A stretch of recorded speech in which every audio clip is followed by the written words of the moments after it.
Bismillahirrahmanirrahim. Assalamu alaikum, dear student. Welcome to Noor School and College, Mansehra. Today, the topic of our lecture is components of human food. Before going toward this topic, I would like to recall our last lecture that was about the nutrition. Student, in previous lecture, we have discussed the mineral nutrition in plants, that how plant get their nutrients from soil. Then we have discussed the two types of nutrient. One was macronutrients, which required in larger quantities to the plant, and then we have discussed the micronutrients, which are required in smaller quantities. Then I have explained both the macronutrients and micronutrients with examples, and then we have discussed the role of nitrogen and role of magnesium in details. This was all about the previous lecture.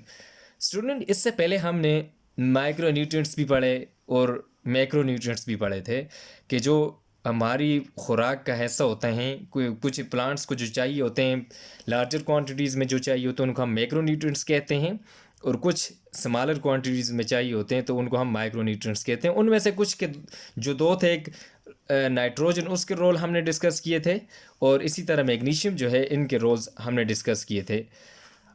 अब हमारी जो आज का जो topic है वो है components of human food.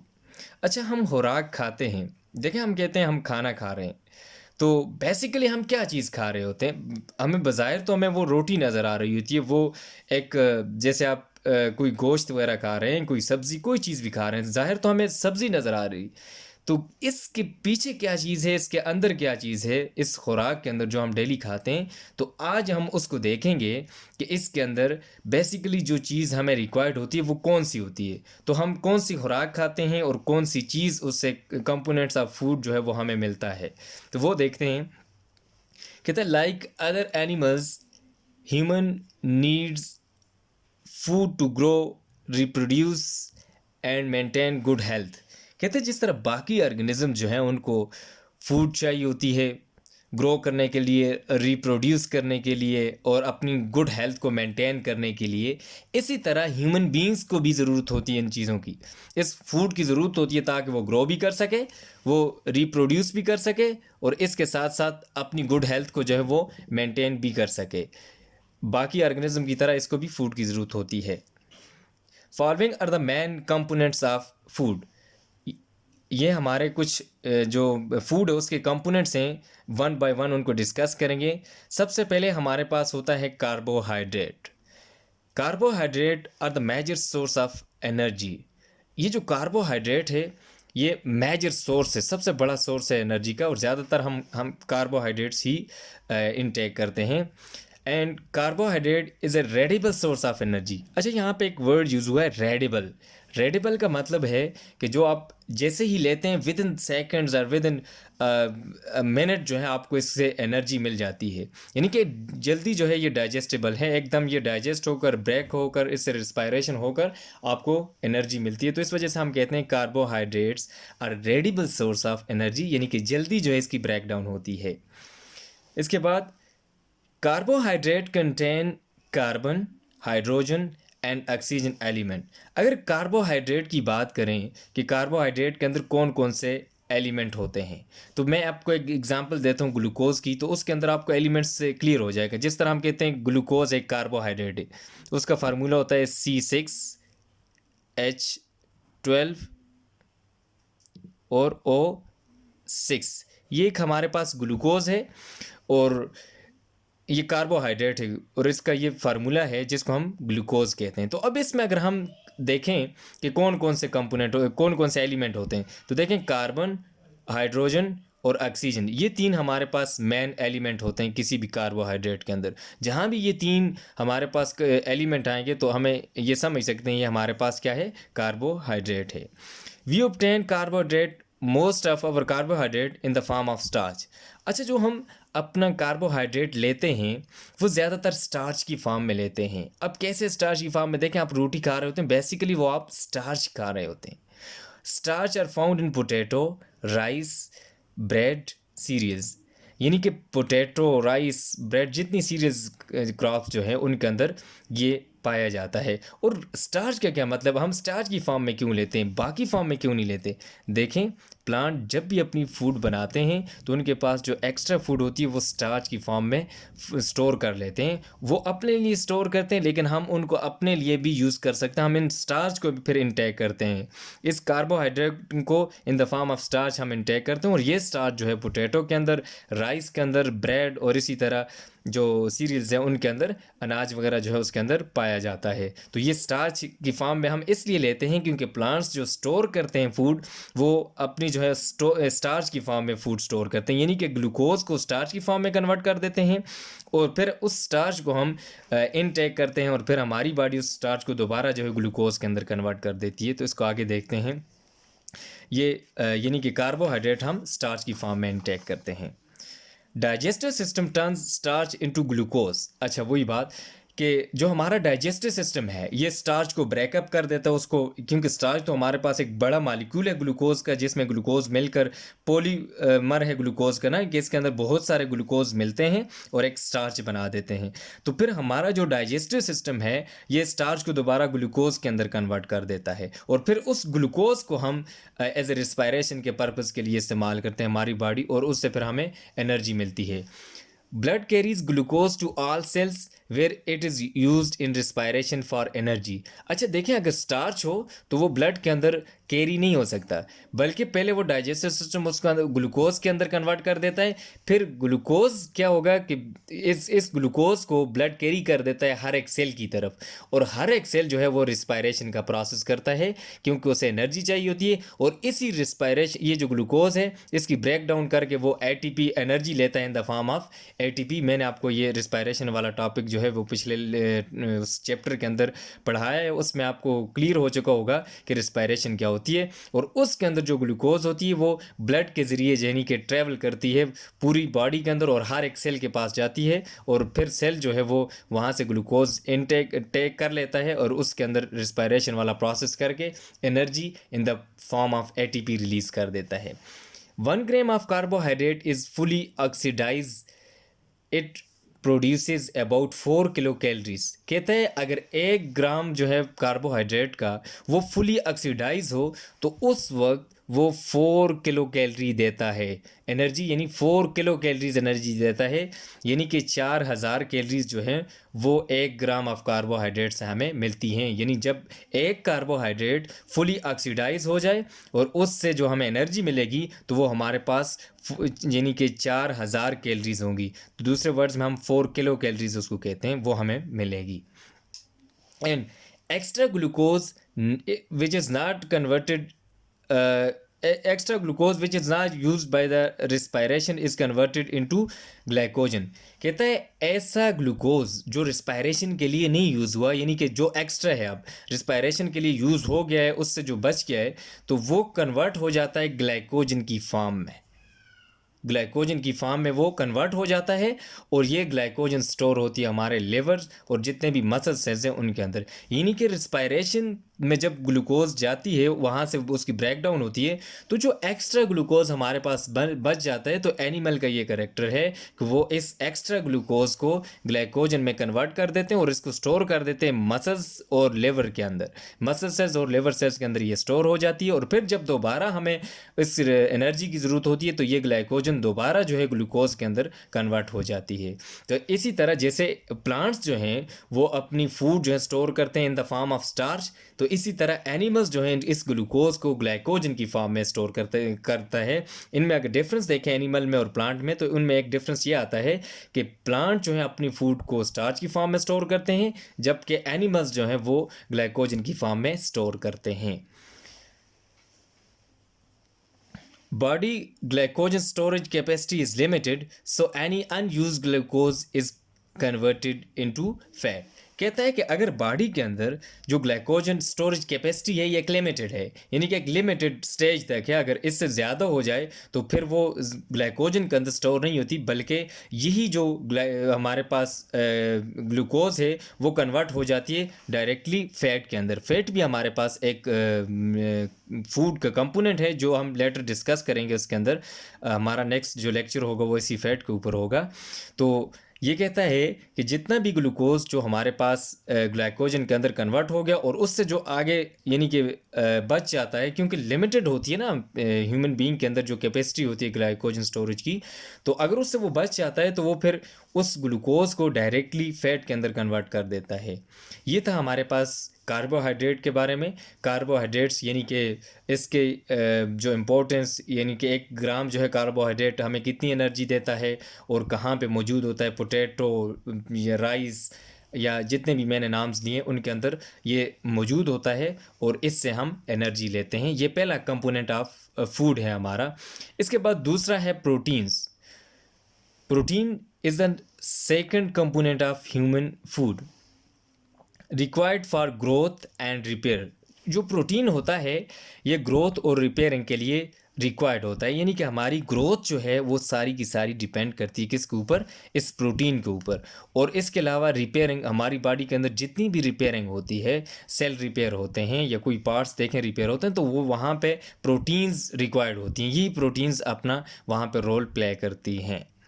Proteins are made up of simple units called amino acids. जो हमारी प्रोटीन है वो एक सिंपल यूनिट से मिलकर बनी होती है और उस सिंपल यूनिट का नाम है अमाइनो एसिड्स। तो हम ये कह सकते हैं ना, amino acid are the monomeric unit of proteins, यानी कि ये अमाइनो एसिड जो हैं ये जब इकट्ठे होते हैं तो ये प्रोटीन बना देते हैं। यानी कि फॉर एग्जांपल देखें, एक अमाइनो एसिड, इसके साथ दूसरा अमाइनो एसिड, तीसरा अमाइनो एसिड, इसी तरह चौथा, पांचवा, ये सारे अमाइनो एसिड जब मिलते हैं तो ये एक स्ट्रक्चर बना देते हैं जिसको हम प्रोटीन कहते हैं। तो ये हमारे पास सिंपल यूनिट होते हैं अमाइनो एसिड किसके, प्रोटीन के।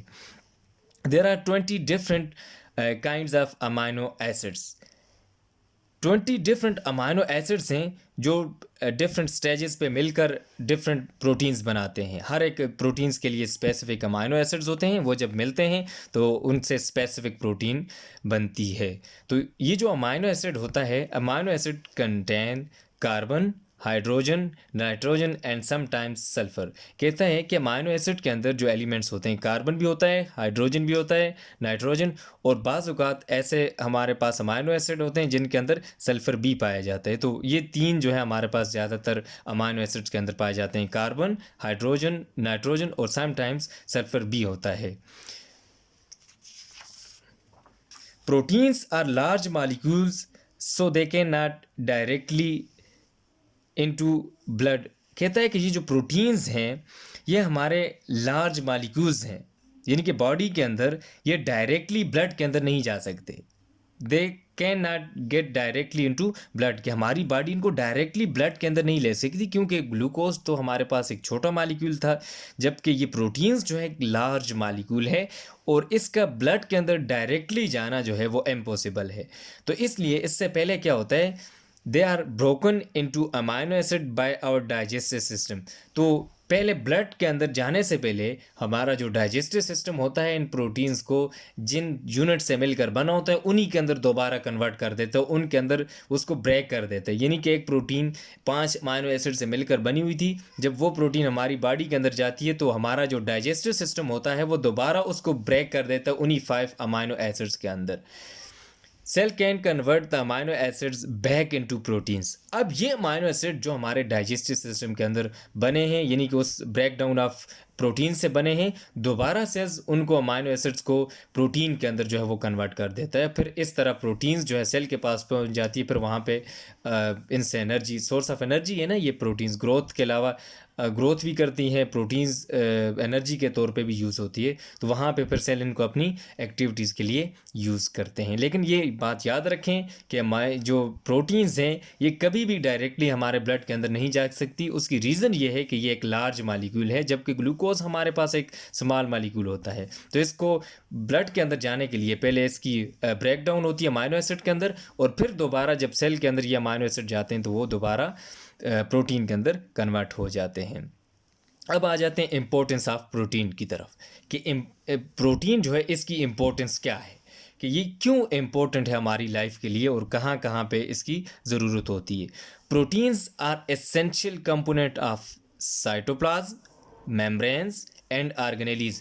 प्रोटीन जो है हमारे पास एक एसेंशियल कंपोनेंट है साइटोप्लाज्म का, मेम्ब्रेन का और इसके अलावा ऑर्गेनेलीज का।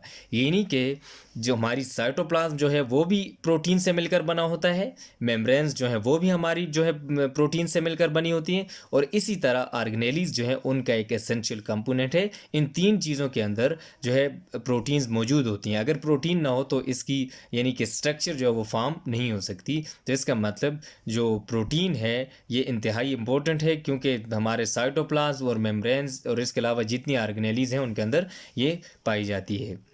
Proteins are major part of muscles, ligaments and tendons. इसके अलावा अगर प्रोटीन की इंपॉर्टेंस देखें तो हमारे जितने भी मसल्स हैं उनका ये एक मेजर पार्ट होते हैं, लिगामेंट्स का मेजर पार्ट होते हैं, और इसके अलावा टेंडन्स। इन तीन जो है हमारे जो स्केलेटल सिस्टम का जो हिस्सा है उनका ये एक इम्पोर्टेंट या मेजर पार्ट हम इसको कह सकते हैं प्रोटीन। अगर ये नहीं होगी तो इस तरह हमारा जो है स्केलेटल सिस्टम नहीं होगा, ना ही मसल्स होंगे, और हमारी बॉडी की एक प्रॉपर शेप और स्ट्रक्चर नहीं होगी। तो देखें प्रोटीन्स जो हैं कितनी इम्पोर्टेंट है। Protein act as enzymes. इसके अलावा प्रोटीन एंजाइम के तौर पे भी एक्ट करती है। यानी कि कुछ एंजाइम प्रोटीन हमारे पास ऐसी होती हैं जो एंजाइम्स, और एंजाइम्स मैंने आपको डिटेल के साथ पिछले चैप्टर के अंदर पढ़ाया था कि एंजाइम्स क्या होते हैं। Proteins are also source of energy. इसके अलावा प्रोटीन जो है वो सोर्स ऑफ एनर्जी भी है, यानी कि हम इनको एनर्जी के सोर्स के तौर पे भी यूज़ कर सकते हैं, हम इनसे एनर्जी भी ले सकते हैं। तो अगर हम 1 ग्राम जो प्रोटीन है वो लें तो उससे हमें 4 किलो कैलोरी एनर्जी मिलेगी। यानी कि 1 gram of protein provides 4 kilo calorie of energy. यानी कि जब 1 ग्राम जो है प्रोटीन का वो हमें मिलता है तो उससे हमें 4 किलो कैलोरी एनर्जी मिलती है। इसके बाद सोर्सेज हैं। अगर देखें हमारे पास 2 तरह के सोर्सेज होते हैं, या तो प्लांट सोर्सेज या इसके अलावा एनिमल सोर्सेज। अगर प्रोटीन के प्लांट सोर्सेज की बात की जाए तो हमारे पास beans, pulses, cereals, dry fruits, ये जितने भी हैं इनके अंदर प्रोटीन मौजूद होती है। यानी बीन्स, पल्सेस, सीरियल्स और ड्राई फ्रूट्स, इनके अंदर ये प्लांट सोर्सेज हैं और इनके अंदर प्रोटीन मौजूद होती है। इसके बाद animal source, milk, cheese, poultry, fish, mutton and beef, ये जो है हमारे पास एनिमल सोर्स हैं प्रोटीन का। यानी कि इसमें जितने भी हमारे पास जो ये एनिमल्स सोर्सेज मैंने बताए इनके अंदर जो है रिच प्रोटीन मौजूद होती है। अगर हम अपनी खुराक के अंदर ये प्लांट सोर्सेज जो मैंने बताए इनको लें और इसके अलावा जो एनिमल सोर्सेज हैं इनको हम अपनी खुराक का हिस्सा बनाएं तो इनसे हम जो है प्रोटीन ले सकते हैं। अगर किसी बंदे के अंदर डेफिशिएंसी होती है प्रोटीन की देखें तो वो इन जो सोर्सेज को यूज़ करे तो उसके अंदर डेफिशिएंसी ऑफ प्रोटीन जो है वो पूरी की जा सकती है। Student, this was all about the today lecture. Now I am going to sum up our lecture. Student, today we have discussed the component of food in detail. 2 component of food. One was carbohydrate. That carbohydrate is the source of energy. It provide energy, and I have told you that if 1 gram of glucose is completely oxidized, it gives almost 4 kilocalories. Then we have discussed the sources of carbohydrates, and then we have discussed the importance of carbohydrates. After this we have discussed protein, that the definition of protein, and then we have discussed the amino acid, which is the monomeric unit of proteins. There are 20 different kind of amino acid which unite in different way and form a specific protein. Then we have discussed the importance of protein, that how protein is important for our life, or human beings, or any other animals, plants, or living things. Then we have discussed the uses of proteins, that where protein is used. Then we have discussed the sources of protein, that where protein are found. Your home assignment is write a detailed note on carbohydrate and protein. Student, जो आपकी home assignment है वो आपने carbohydrate और protein के ऊपर एक detail note लिखना है।